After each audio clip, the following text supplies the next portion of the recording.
bonsoir à tous selon le pays et l'heure à laquelle vous nous écoutez. Bienvenue dans ce 11e épisode de l'autre Coupe du Monde, l'émission quotidienne qui vous fait vivre le mondial russe au travers du prisme si particulier de la rédaction de Lucarne Opposée. Aujourd'hui, dans l'émission sur laquelle le soleil ne se couche jamais, nous débrieferons la déroute du Panama avec Nicolas Cougo, puis le duel Lucarne Opposée Japon-Sénégal avec Baptiste Morigal et Pierre-Marie Gosselin. Nous partirons ensuite à Bogota avec Pierre Gerbeau pour revivre en famille le triomphe de la Colombie sur la Pologne, puis nous rendrons visite à Jérôme Le Signe du côté de Samara. Dans son histoire du jour, Nicolas Cougo nous contera la belle histoire de Victor Della Quila et son abrazo del alma lors du mondial 1978, et enfin, nous ferons la revue d'effectifs de l'Iran et du Maroc avant l'ultime journée du groupe B. Elle est sévère mais juste, cette rouste que les Anglais ont infligée aux Panaméens. Revenons tout de suite sur le match des Canaleros avec Nicolas Cougo.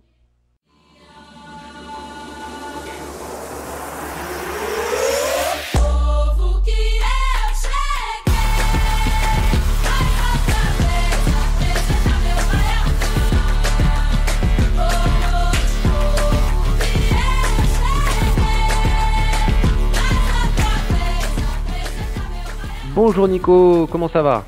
Bonjour Simon, bah écoute, ça va bien, ça va. Bon. Ouais, il n'y avait pas trop d'espoir sur Panama, donc je peux pas être déprimé. Ouais, j'imagine. Et oui, car comme on l'a dit, cette défaite du Panama contre l'Angleterre est sévère, mais juste, j'ai envie de dire, mais d'un sens. Et on a vu tes réactions sur Twitter, aussi forte soit-elle, aussi imposante soit-elle, cette défaite, numériquement parlant, le Panama célèbre quand même quelque chose. Exactement, la chose que beaucoup de médias, il faut le dire, du côté de Panama, et si vous regardez les réseaux sociaux de ces différentes émissions ou chaînes de télévision panaméennes, ce que tout le monde célèbre, c'est ce but de Baloy, c'est voilà, ce moment d'histoire où Panama a marqué, où en fait, on en avait parlé avant le match, on en avait parlé sur les podcasts précédents, pardon. L'objectif, c'était de célébrer un but à la Coupe du monde. C'est fait. C'est fait, oui, et comment dire, il n'aurait pu pas le marquer. C'est-à-dire que pour moi, c'est d'autant plus beau que contre la Belgique, le Panama a eu presque plus d'occasions, où ça a plus su se porter vers l'avant. Là, ils ont été encore plus dominés contre l'Angleterre. Et le fait qu'il reste après plus qu'un seul match, tu vois le temps passer, tu te dis que ça devient de plus en plus compliqué pour pouvoir célébrer un but. Ils sont parvenus à le faire contre l'Angleterre, et c'est d'autant plus beau. Bon, après, Nicolas, est-ce qu'il y a vraiment quelque chose à dire sur cette défaite face à des Anglais qui se sont montrés extrêmement efficaces et extrêmement talentueux également? Ouais, voilà, je pense que c'est le mot qu'il faut retenir, efficace et talentueux, parce que pareil, on l'avait suggéré, même si on les suit pas, la plupart d'entre nous sur Lucarne Opposée, on les connaît pas, les Anglais, il faut le dire. C'est une belle équipe, et Hernan Dario Gomez avait insisté sur le fait que c'était une belle équipe. Que retenir? J'ai envie de te dire que le but vient quand même sauver pas mal de choses. Comme tu l'as dit, on était en train de s'imaginer qu'il ne marquerait jamais dans cette coupe du monde, parce que bon, il y a quand même 5-0 à la mi-temps. Indépendamment du fait qu'il y ait 5-0 sur très peu d'occasions, il y a très peu d'occasions gâchées par les Anglais en première période, tu vois? Par rapport au match qu'ils avaient fait face à la Tunisie où ils avaient pas mal vendangé. Là, pour le coup, ils ont été hyper efficaces. Le Panama, il faut aussi dire les choses, a totalement raté son match cet après-midi, mais est passé complètement à côté. À Il y a des l'image fautes de concentration. à l'image du second penalty. À l'image du second penalty, à l'image du premier but avec cette énorme erreur de marquage, on ne peut pas laisser Stones tout seul à 6 mètres du but. Il est tout seul. Donc, à l'image du coup franc, c'est incroyable de prendre une telle combinaison à ce niveau-là. Beaucoup de naïveté, de passivité. Et moi, j'ai parlé sur Twitter, j'ai marqué faute de concentration parce que c'était le mot qui revenait souvent avant les matchs. Et même face à la Norvège sur leur match amical où ils perdent 1-0, ils avaient dit on a perdu sur une erreur de concentration, il va falloir qu'on fasse attention à ça. Là, ils étaient clairement pas, voilà, ils ont complètement raté leur match. Et franchement, à 5-0 à la mi-temps, moi j'avoue, j'ai eu extrêmement peur que ça parte en sucette totale, même si je me doutais que les Anglais allaient relâcher un petit peu quand même à un moment ou à un autre. Mais ouais, c'était voilà, le but arrive à un moment où presque on s'y attendait le moins. On s'attendait plus à ce qu'ils marquent face à la Belgique par rapport au scénario du match, je veux dire, que cet après-midi, ouais. Oui, oui, oui, comment dire, souvent les équipes, quand elles ont mis une mi-temps, il est très courant qu'elles relâchent en seconde. C'est ce qui s'est passé. Enfin, à mon avis, en tout cas, selon moi, en cette seconde mi-temps, il y a eu sur Internet une légère début de polémique ou de suspicion, on va dire, sur le fait que l'entraîneur panaméen ait parlé à l'entraîneur anglais au retour des vestiaires, supposément peut-être pour demander un peu de clémence. J'en doute fort. Mais C'est ce qu'il dit dans certains médias, mais ouais, bon, après, là, tu vois, on est sur l'Angleterre, des si elle a bon, pour la différence de but, si l'Angleterre avait pu mettre plus de buts, je crois qu'elle l'aurait fait, hein. Il y a une première place à jouer contre la Belgique ensuite. très Mais on va clairement. revenir sur la presse un petit peu, puisqu'on l'a dit, le Panama, on l'a vu dans les tribunes, ce but a été extrêmement célébré, il y avait une véritable joie. Comment on voit cette défaite, mais ce but du côté panaméen? Bah, le but est historique, tout simplement. Donc, on a beaucoup d'articles dans les presses, et pas forcément qu'à Panama, hein, toute l'Amérique centrale, et toute la région, on va dire, tu vois, avec les pays limitrophes, célèbrent le côté historique. Ça y est, Panama a marqué un but en phase finale d'une coupe du monde. Donc ce but est important, ce but va rester dans l'histoire. On a vu aussi, par exemple, sur les réseaux sociaux, il suffit de voir la réaction du compte Twitter de la sélection, panaméenne officielle, qui clairement dit, en gros, enfin je traduis, pas tout à fait en respectant les termes, mais dans l'idée générale, c'est, OK, on est en train de perdre, mais c'est pas grave, on a marqué l'histoire, on a marqué notre premier but en coupe du monde. Donc, le but est célébré, bah, on le verra à la fin du podcast, hein, avec, la VO de la semaine. Il suffit d'écouter la réaction à la télé panaméenne, et Et on a voilà, tout ça fait ça, compris. ouais, ça fait la coupe du monde, quoi. C'est voilà, c'est ça la coupe. Exactement. C'est ça la Coupe du Monde. La Coupe du Monde est une fête que tout le monde doit pouvoir vivre, y compris les plus petits, et n'en déplaise aux puristes fanatiques extrémistes de la tactique et du beau jeu. Il faut aussi du Panama, et qui, tu l'as dit sur Twitter, n'a absolument pas volé sa qualification. Voilà. Non, N'est pas non, là ça il par faut, hasard. ouais. J'ai vu un mot passer, erreur de casting. Il n'y a pas d'erreur de Ouais. casting en Coupe du Monde. Ouais, non, Vas-y. on l'a dit en préparation d'avant-match de ce choc face à l'Angleterre.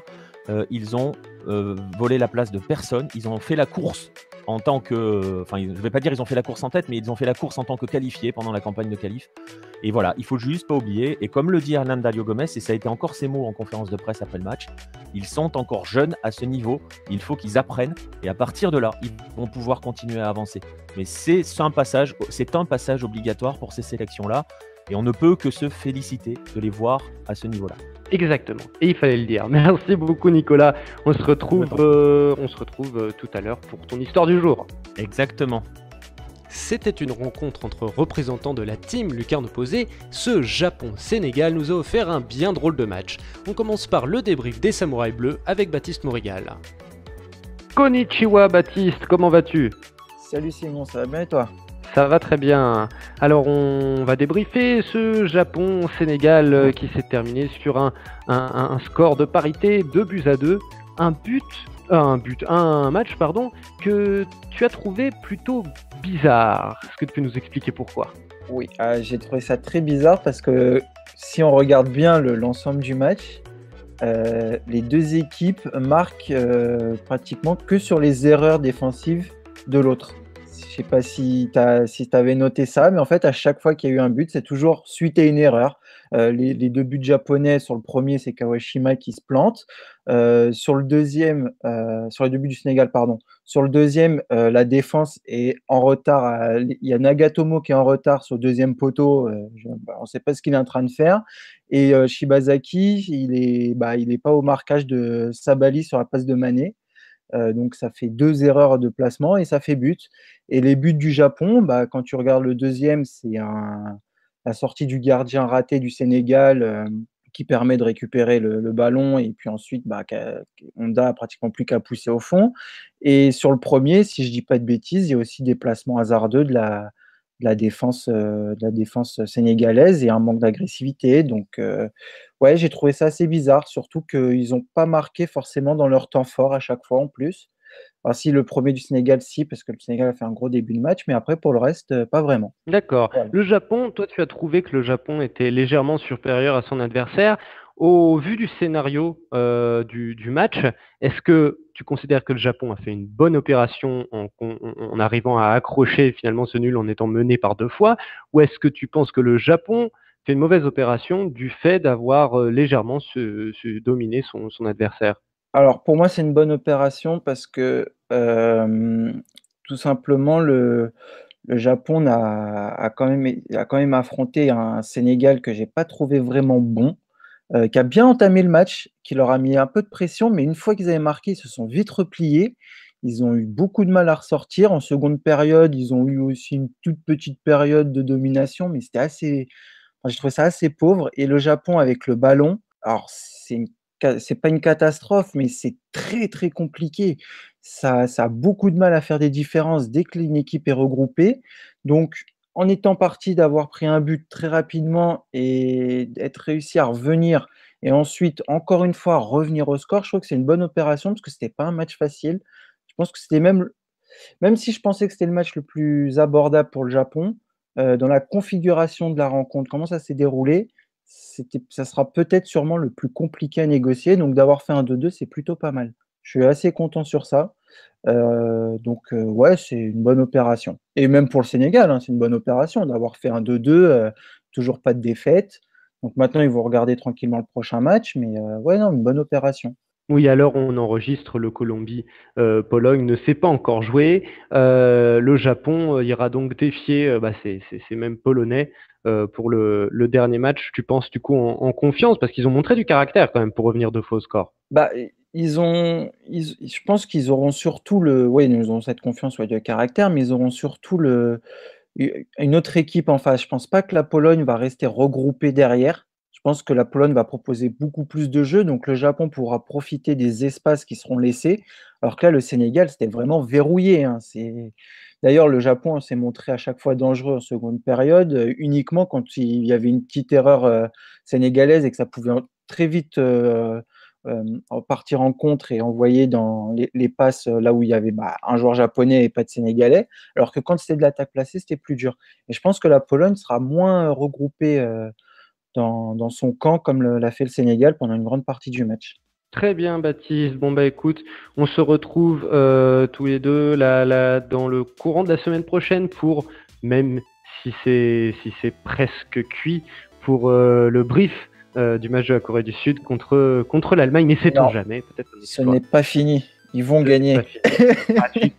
Bon, très bien. Bon, bah, on se retrouve à cette occasion. Merci, Baptiste. Ciao. Ok, salut. Tournons-nous maintenant vers l'adversaire du pays du soleil levant, le Lion rouge du Sénégal, dont on va analyser la partie avec Pierre-Marie Gosselin. Bonjour Pierre-Marie, comment vas-tu ? Bonjour Simon, ça va. Toujours plutôt pas mal. Très bien, bon, on vient de voir la partie japonaise de ce match avec Baptiste. Voyons maintenant la partie sénégalaise. Dans ce match où personnellement moi j'ai trouvé somme toute chacun a eu sa phase un petit peu, on s'est rendu coup pour coup un peu comme des boxeurs. Toi tu trouves que les Sénégalais ont quand même eu pas mal de chance?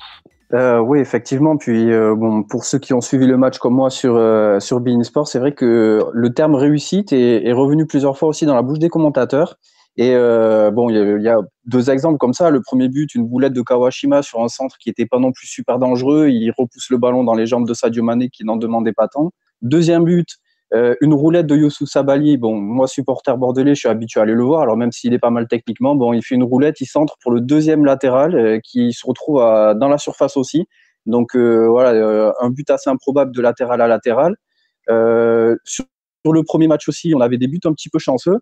Donc c'est vrai qu'on se retrouve avec un Sénégal qui affiche une certaine réussite depuis le début de la compétition. Et c'est peut-être pas anodin quand on sait que le Sénégal, c'est le pays des marabouts. Pour dire le sport numéro 1 là-bas, c'est pas le football, c'est la lutte sénégalaise. Et la lutte sénégalaise, ça fait énormément appel à tout ce côté mystique. Donc voilà, peut-être que si c'est pas les Lions de la Teranga eux-mêmes qui ont fait appel au marabout, nul doute que les nombreux supporters qui sont au Sénégal ont dû y faire appel. Et peut-être que cette réussite n'est pas due au hasard. Est-ce que ça suffira pour aller jusqu'en 8e? Pas sûr quand même. Pas sûr, parce que sur le terrain, on peut, comme le disait Baptiste, penser, je suis pas totalement d'accord avec ce postulat, mais on peut penser en effet que le Japon a légèrement dominé. Qu'est-ce que tu en penses, toi ? Ouais, je suis d'accord aussi avec lui, hein. Disons que le Sénégal a su dominer quand il fallait au début du match pour mettre le premier but. Ils ont réussi à marquer rapidement, donc ça leur a permis aussi de pouvoir s'appuyer sur voilà, sur leur capacité physique et sur une défense de fer jusqu'à ce qu'ils se fassent égaliser. Puis ils ont de nouveau attaqué un petit peu et jusqu'à ce qu'ils mettent leur deuxième but. Donc on a retrouvé un petit peu le même schéma ensuite avec le Japon qui a de nouveau attaqué. Puis surtout, les statistiques, je crois que Kadima Ndiaye, il doit faire 1 ou 2 arrêts. Mais malgré ça, le Japon a tapé sur la barre. Ils ont quand même été un petit peu plus dangereux que les Sénégalais parce que c'est vrai qu'hormis les 2 buts, Kawashima a été quand même plutôt tranquille pendant tout le match. Oui, c'est là où je vous rejoins. Je suis d'accord pour dire que le Japon a peut-être été plus dangereux que le Sénégal, que le Japon a réussi à mieux concrétiser, sans que ça fasse toujours but, mais à mieux concrétiser leur phase de domination. Mais que si on parle juste de domination, que les deux équipes se sont rendues pour coup. Il y a eu des phases de domination sénégalaise, des phases de domination japonaise. Alors certes, avec peut-être plus d'efficacité côté Japon. Enfin, en tout cas, ça termine sur un 2-2. Donc au final, l'efficacité concrète est la même. Bon résultat, mauvais résultat pour le Sénégal? Ils n'ont pas perdu, donc c'est quand même pas un trop mauvais résultat, mais le dernier match contre la Colombie risque d'être compliqué si les Colombiens sont dans l'obligation de gagner, ce qui devrait être le cas, pour pouvoir passer au tour suivant. Offensivement, la Colombie, c'est quand même très costaud. On a vu quelques failles dans cette défense sénégalaise encore aujourd'hui, et notamment, on a fait sa présentation hier, le gardien Kadima Ndiaye, qui a pas été exempt de tout reproche. Le deuxième but, il sort complètement au pâquerette, il s'élimine tout seul pour laisser le but vide pour Honda. Sur la frappe qui s'écrase sur la barre, il est complètement battu. Voilà, il est gardien pas très très rassurant. Ça pourrait poser des problèmes face à Rames Rodriguez, Falcao et compagnie. Donc voilà, peut-être pas un si bon résultat que ça. Je pense qu'avec une victoire, forcément ils étaient pas loin de pouvoir gagner quand même. On sent que quand ils avaient l'envie d'accélérer, ils étaient dangereux. Mais voilà, le coach aussi n'a peut-être pas pris trop de risques. Il a fait rentrer les mêmes joueurs que c'est les mêmes joueurs qui ont joué par rapport au premier match. Diouf n'était pas titulaire, c'est lui qui est rentré. Cheikh Ndoye est de nouveau rentré. Quand on sait qu'il y a des Keita Baldé, Moussa Konaté, Diafra Sakho, il y a même Moussa Sow sur le banc. Il y a plein d'attaquants qui seraient capables de pouvoir faire la différence. Et j'ai peur quand même qu'au final, ils regrettent de ne pas avoir insisté davantage contre les Japonais pour essayer de l'emporter. D'accord, gageons qu'il joue le tout pour le tout contre la Colombie pour s'assurer une place qualificative dans ce groupe. C'est le groupe H, c'est le dernier groupe de cette Coupe du Monde. Merci beaucoup Pierre-Marie, on se retrouve très prochainement pour le match, tous les deux, ce sera le match du Nigeria. Avec grand plaisir. Ciao. Salut Pierre-Marie. Ciao Simon, à bientôt. Allez, j'espère que vous avez votre passeport à jour car on va encore voyager. Pierre Gerbeau nous emmène tout de suite à Bogota pour revivre ce Pologne-Colombie en famille, s'il vous plaît. Donc, on est gentil, on enlève ses chaussures en entrant et on est poli. Voilà, c'est bien.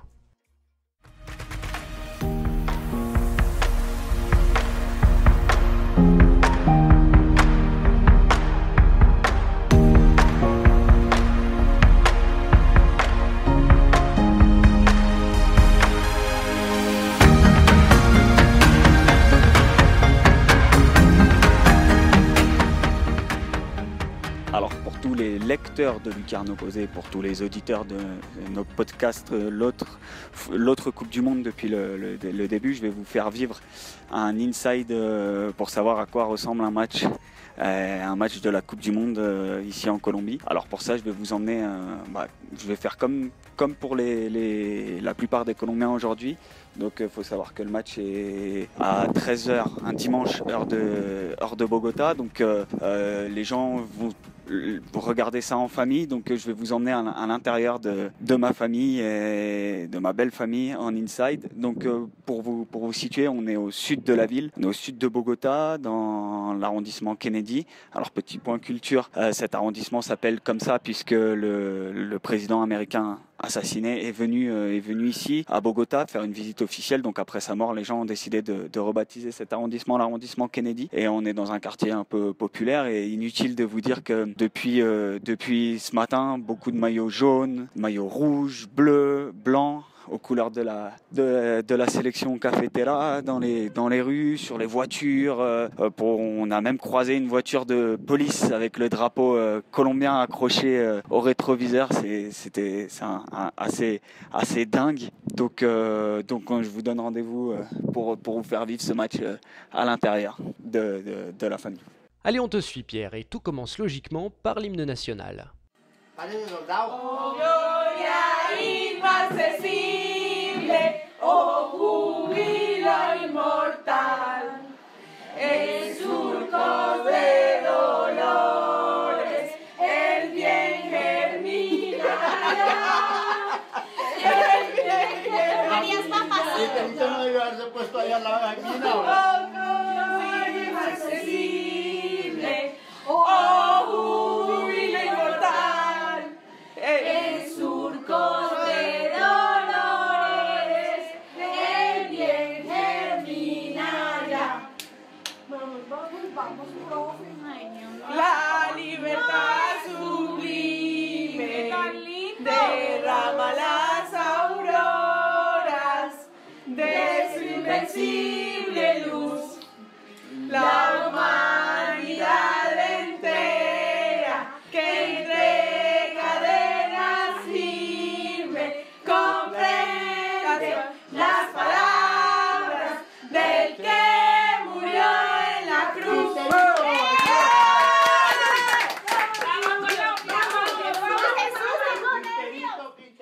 Le match commence et rapidement, les hommes de Peckerman prennent le jeu à leur compte. À Bogota, on attend la récompense. Hágale por debajo, por el piso. Corre bien ahí por debajo, marica. El piso. Eso. Eso. Allá.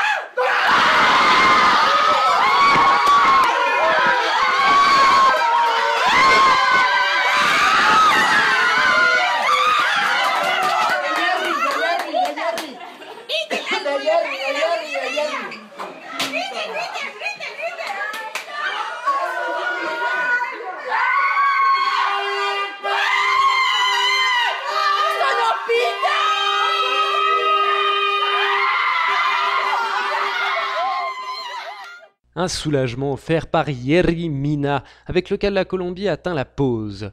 Au retour des vestiaires, les Polonais tentent de réagir, mais les Colombiens se montrent plus opiniâtres et le capitaine Falcao double la mise.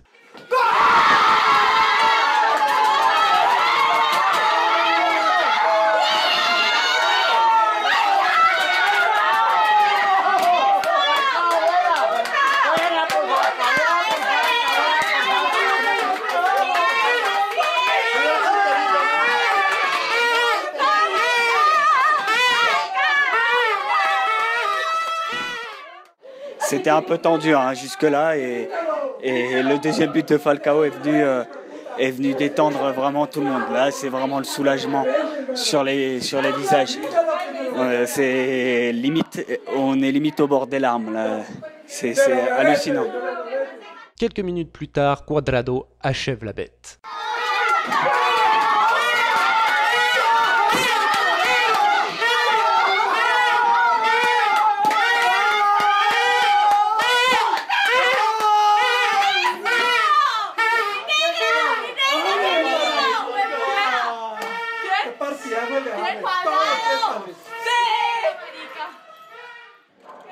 Bon, 3-0 là, c'est terminé, c'est la folie.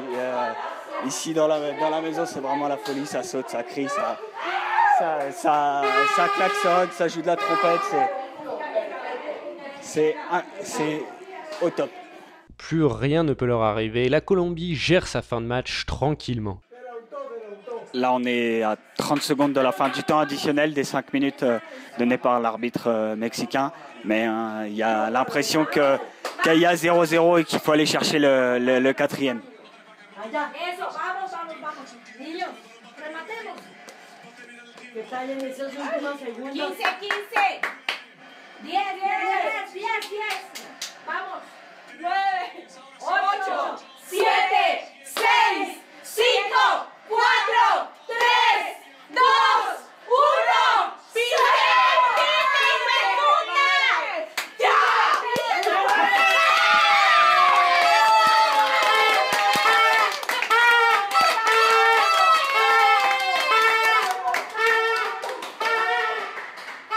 le compte à rebours, c'était pour la fin du temps additionnel. Hein. C'était pas pour la bonne année.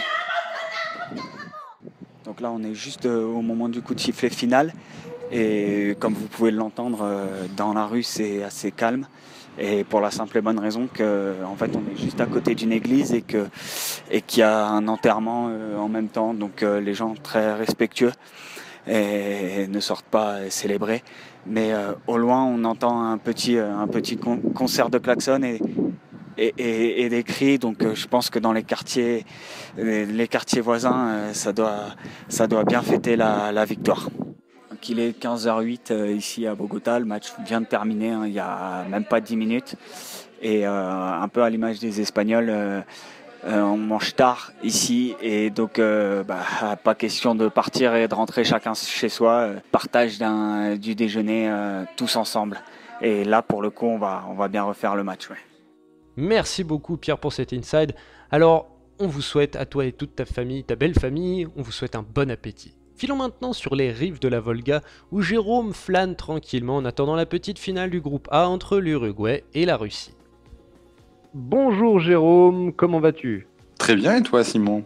Écoute, ça va très bien. Également, on a un gros décalage horaire tous les deux. Toi, tu as déjà passé l'heure de l'apéro depuis longtemps. Oui, tout à fait. Exactement, c'est bien ce qui m'avait semblé. Alors, comment est l'ambiance à Samara aujourd'hui ? Donc voilà, maintenant tu es à Samara, sur les bords de la Volga, au sud-est de la Russie. Comment est l'ambiance à Samara à l'heure où l'Uruguay, ton Uruguay, va rencontrer l'hôte de cette Coupe du Monde, la Russie, pour un match petite finale pour la tête du groupe ? Ben oui, en effet, une très bonne ambiance. Écoute, jusqu'à présent, pour revenir de la FanFest, il n'y a pas très longtemps, il y a une très bonne ambiance avec les Russes qui sont toujours aussi accueillants. Et écoute, tout se passe bien. On prépare pour un match un petit peu différent par rapport aux deux précédents, puisqu'il y avait d'autres supporters un petit peu comme nous, entre guillemets, sur les précédents matchs. Là, c'est vraiment avec l'hôte accueillant. Mais écoute, tout se passe vraiment pour le mieux, donc on espère que tout se passera bien. Demain, pour en effet, ce qui est une petite finale, même s'il y aura une petite finale, on sous-entendrait qu'il y a un perdant possible, alors que là, bon, de toute façon, entre l'Espagne et le Portugal, a priori, sur les adversaires possibles, il n'y a pas vraiment trop d'enjeux non plus. Donc voilà, l'objectif, c'est de faire un bon match et puis de sortir la tête haute du groupe, surtout. Je vois que monsieur vend déjà la peau de l'Iran avant de l'avoir tué. Mais pour parler un petit peu plus des hôtes de la Russie, est-ce que ça se taquine un petit peu ? Non, très peu. Non, c'est vraiment très sympa. Ils sont très contents d'accueillir pour le coup des supporters étrangers parce que alors, jusqu'à présent on a eu cette chance, je pense, à titre personnel, d'être dans des villes qui étaient autres que Saint-Pétersbourg et Moscou, c'est-à-dire Yekaterinbourg, Rostov et Samara. C'est toutes des villes qui ont très peu l'habitude d'accueillir des touristes étrangers, disons, d'avoir cet afflux massif comme la Coupe du Monde peut l'apporter. Et dans toutes ces villes, jusqu'à présent, on a été très bien accueillis avec beaucoup de curiosité de la part des gens. Donc écoute, c'est plutôt sympathique. Et là, ça aurait pu peut-être être différent par rapport au fait qu'on affronte la Russie, mais ça reste toujours le cas. Très bien. Bon, parlons un petit peu plus de la Céleste. Tu l'as dit, c'est une petite finale où il n'y a pas forcément de gagnant ou de perdant, parce que même si moi je ne vends pas la peau de l'Iran avant de l'avoir tué, il est fort probable que, quoi qu'il arrive, l'adversaire de huitième de finale soit un gros morceau. Comment Oscar, el maestro Tabarez, prépare ce dernier match de poule ? Est-ce qu'il va y avoir des changements ? Est-ce qu'on garde la même équipe ? Alors, il l'aborde en lui donnant beaucoup d'importance. Tout d'abord, c'est ce qu'il a dit dans sa conférence de presse aujourd'hui, que c'était un match extrêmement important, parce que lui, il veut gagner, entre guillemets, tous les matchs, garder cet esprit-là. Cela dit, dans le 11, il y aura quelques changements, dont certains qui sont forcés, puisque Jiménez, défenseur central, a une petite déchirure musculaire, donc sera absent à minima pour ce match-là. Il sera remplacé par Sébastien Coates.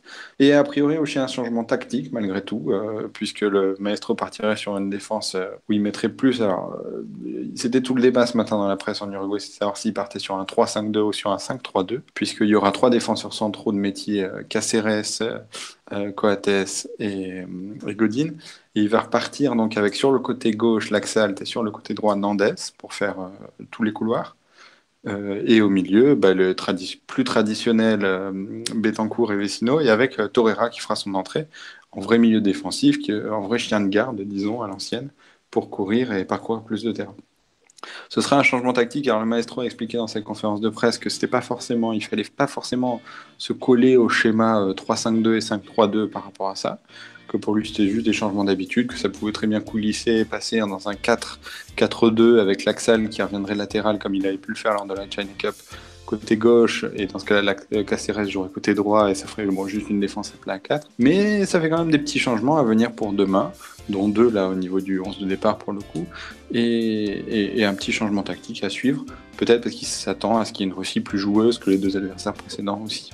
D'accord, très bien Jérôme. Bah écoute, on se retrouve demain après ce match pour le débriefer ce match et puis aussi pour discuter de comment a été vécu ce match avec les petits sons que tu nous enverras comme d'habitude. Ça roule ? Il n'y a pas de problème, bonne soirée. Alors maintenant, on s'assied auprès de la cheminée et on ouvre grand ses esgourdes pour écouter la jolie histoire du jour de Père Nicolas Cougo, El Abrazo del Alma.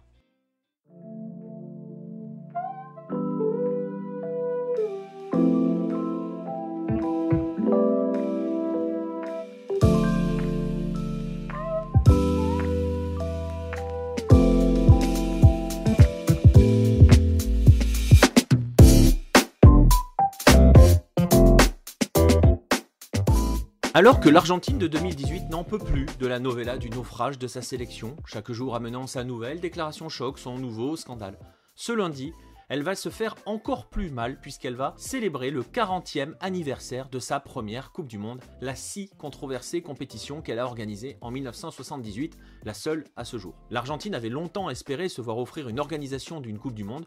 Dès les années 30, on se souvient en effet qu'elle avait boudé par exemple les Coupes du Monde de 1938 puisqu'elle pensait alors l'organiser, et on se souvient aussi qu'elle avait été battue dans l'organisation de celle-ci par le Chili en 1962. 1978 et cette organisation, c'était donc l'heure idéale pour en profiter, enfin pensait-on. Parce qu'évidemment, vous le savez tous, cette Coupe du Monde de 1978 s'est déroulée dans un contexte politique des plus lourds, l'Argentine ayant basculé sous la dictature de Videla depuis 2 ans. 2 années de persécution, 2 années d'une violence assez inouïe qui ont ainsi totalement étouffé la joie d'un pays qui attendait la Coupe du Monde pour célébrer son football, célébrer le football. Alors évidemment, la dictature s'est posée de nombreuses questions quant à l'organisation de cette compétition. Nous en avons parlé dans un article sur Lucarne Opposée à travers les propos de Ricardo Gota, auteur de Fuimos Campeones, et qui nous disait alors que cette question s'était posée dès le départ, dès le coup d'État, mais qu'au final, l'Argentine avait choisi de continuer à organiser sa Coupe du Monde. Alors vous imaginez bien évidemment que la pression sur les hommes du gauchiste Menotti était immense puisqu'il fallait pour eux gagner et ramener la joie au sein du peuple, ramener un peu, offrir une pastille, un instant de joie au peuple qui souffrait, même si on se doutait évidemment que Videla et sa clique allaient chercher à en tirer profit. Nombreuses ont été les choses écrites sur cette Coupe du Monde, et notamment autour de ce fameux match face au Pérou, ce match qui ouvre les portes de la finale à l'Argentine. Et d'ailleurs, si vous souhaitez en savoir plus, et surtout savoir comment cette année 78 a été vécue côté péruvien, je vous invite à vous procurer le magazine de Lucarne Opposée, le numéro 3, qui est dédié à la Coupe du Monde.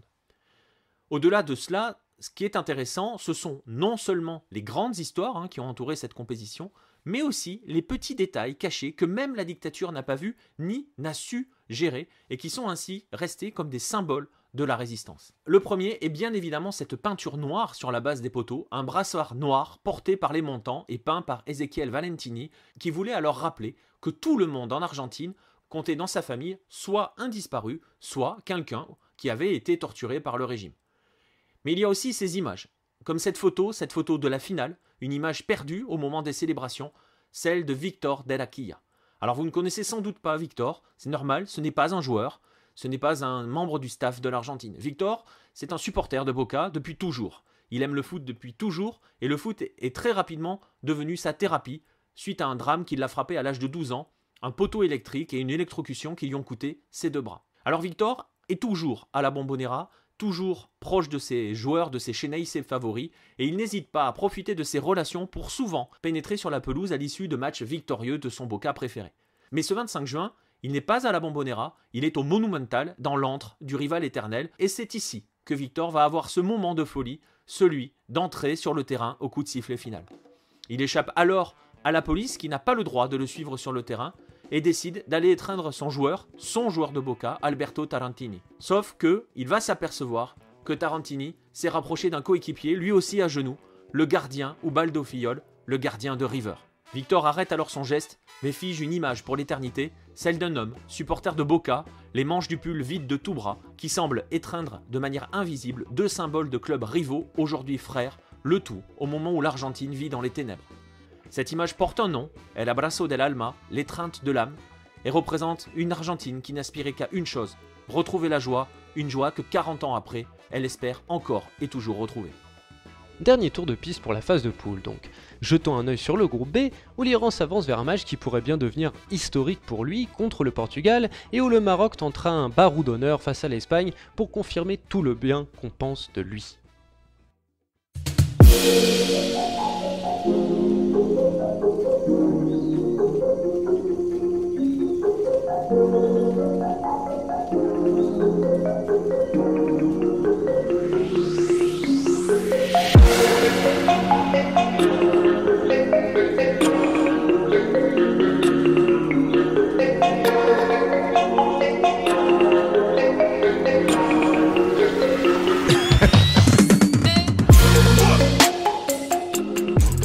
C'est un véritable exploit que devra réaliser l'Iran ce lundi pour obtenir une qualification pour les 8e qui serait historique. Mais devant eux se dresse le champion d'Europe en titre, le Portugal, déjà rencontré lors du Mondial 2006 pour une défaite 2-0 des Iraniens.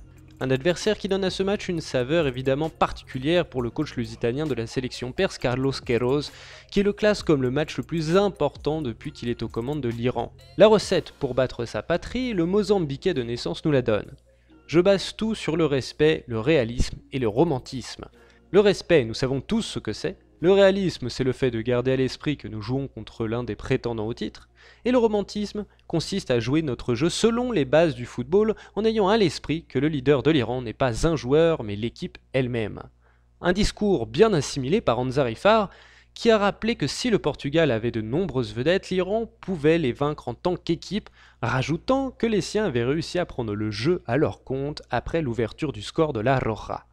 Un optimisme partagé par les observateurs du football perse tels que Mehdi Madavikia, ancien international et idole du Hambourg SV, qui a déclaré au Tehran Times « Pourquoi pas? C'est une tâche difficile à réaliser, mais nous avons bien joué contre l'Espagne, et nous avons le potentiel pour vaincre le Portugal.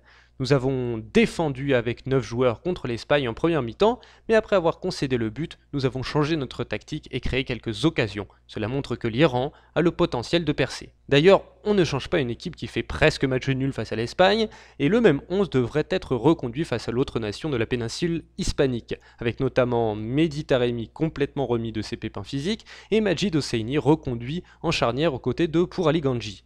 Dans l'autre match de ce groupe, le Maroc, déjà éliminé, tentera de se montrer digne contre une Espagne qui a besoin des 3 points pour s'assurer la qualif en cas de scénario fou entre l'Iran et le Portugal. Un problème technique a eu raison de l'intervention de Farouk Abdou sur le sujet, mais il a tout de même eu le temps de m'expliquer qu'Hervé Renard souhaitait voir une équipe la plus compétitive possible pour faire honneur au peuple marocain. Le coach des Lions de l'Atlas rajoutait à propos de l'état d'esprit du groupe: c'est dur, surtout qu'on sait qu'après ce match, on va rentrer quoi qu'il arrive. Il y a un sentiment d'injustice par rapport au fait de jeu face au Portugal, on ne méritait pas un tel résultat.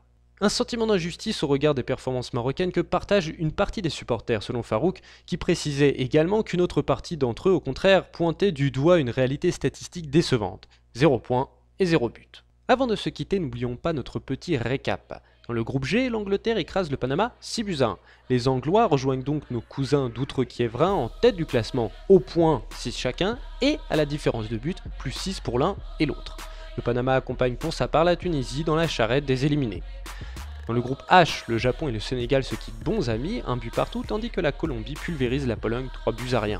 Japon et Sénégal 4 points, Colombie 3 points et Pologne 0. Le grand Robert dit déjà au revoir au mondial. Merci à tous de nous avoir suivis pour ce 11e épisode de l'autre Coupe du Monde. N'oubliez pas de venir nous solliciter sur les réseaux sociaux. La vidéo du jour nous vient très logiquement du Panama. C'est tout simplement vibrant, vous allez voir. Quant à moi, je vous dis à demain pour une nouvelle journée de ce mondial russe. Salut les amis. En cada parte donde está la selección. Pepe, balón, gol, gol, marca mi país, gol, De Panamá. marca Panamá. Marco Felipe. El Pipe en un mundial. Marco Panamá. Marcaba el primero. Marco Panamá. El primer gol. Hay gol. El primero, señores. El gol de Panamá, el primero. Marco Felipe. ¡Qué gol! Pepe, Felipe. Felipe Baloy. Al fondo. El primero.